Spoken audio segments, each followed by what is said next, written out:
Jai Hind student, this is class 6 history. Ashok the emperor who gave up war. There were other areas or province. Each of these were ruled from a provincial capital such as Takshashila और उज्जैन. यहाँ पर और भी provincial Capitals के बारे में कहा जा रहा है, जैसे तक्षशिला और उज्जैन, प्रोविंशियल प्रांतीय राजधानियाँ, capital. Although there was some amount of the control from Pataliputra, इन सभी पर भी पाटलिपुत्र का थोड़ा मोड़ा कंट्रोल था. Royal princes were often sent as a governor. Local customs and the rulers were probably followed. कभी कभी राजाओं के जो राजकुमार हुआ करते थे, इन लोगों को दूर प्रांत के गवर्नर के रूप में अपॉइंट करके भेजा जाता था और वो वहाँ पर रूल करते थे. वहाँ पे कस्टम्स पर या और बाकी लोगों को जांच या उनके ऊपर रूलिंग किया करते थे. Beside there was vast area between those centres. Here the Mauryan tried to control roads, river, which were important for the transport, and collect whatever resources were available as tax and tribute. यहाँ दूर के area में या विशाल साम्राज्य में मौर्य जो थे, वो मौर्यन एम्परर्स, वो अपने एरिया को कंट्रोल करने के लिए रोड, रिवर्स पर भी अपना जो है कब्जा करने की कोशिश करते थे, ताकि वहाँ पे ट्रांसपोर्ट हो सके और वहाँ से रिसोर्सेस भी वो पा सकें, ताकि वो टैक्स या उनसे उपहार ले सकें, ट्रिब्यूट्स वगैरह ले सकें. फॉर एग्जाम्पल द अर्थशास्त्र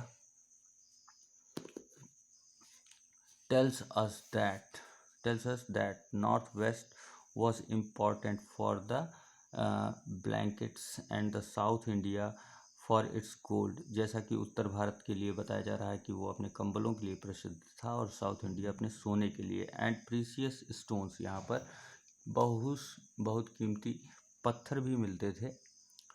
it is possible that their resources were collected as tribute, और ये संभव है कि ये सारी रिसोर्सेज को वो अपने उपहार के रूप में इनसे लिया करते थे. Ashoka a unique ruler.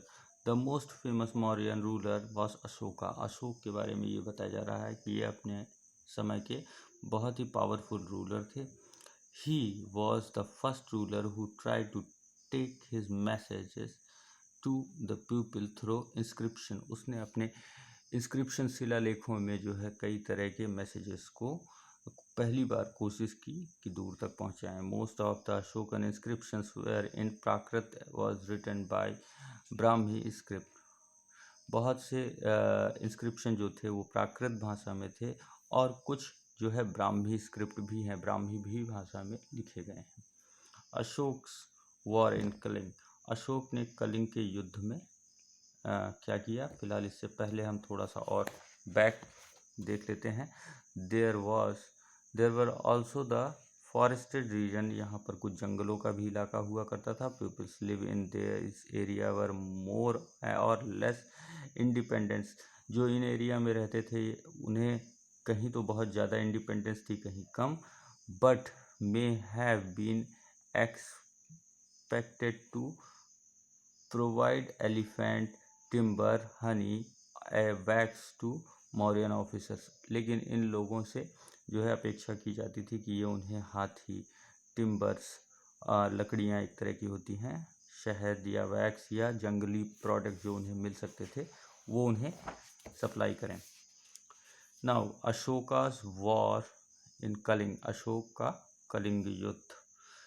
Kalinga is the ancient name of the coastal Odisha.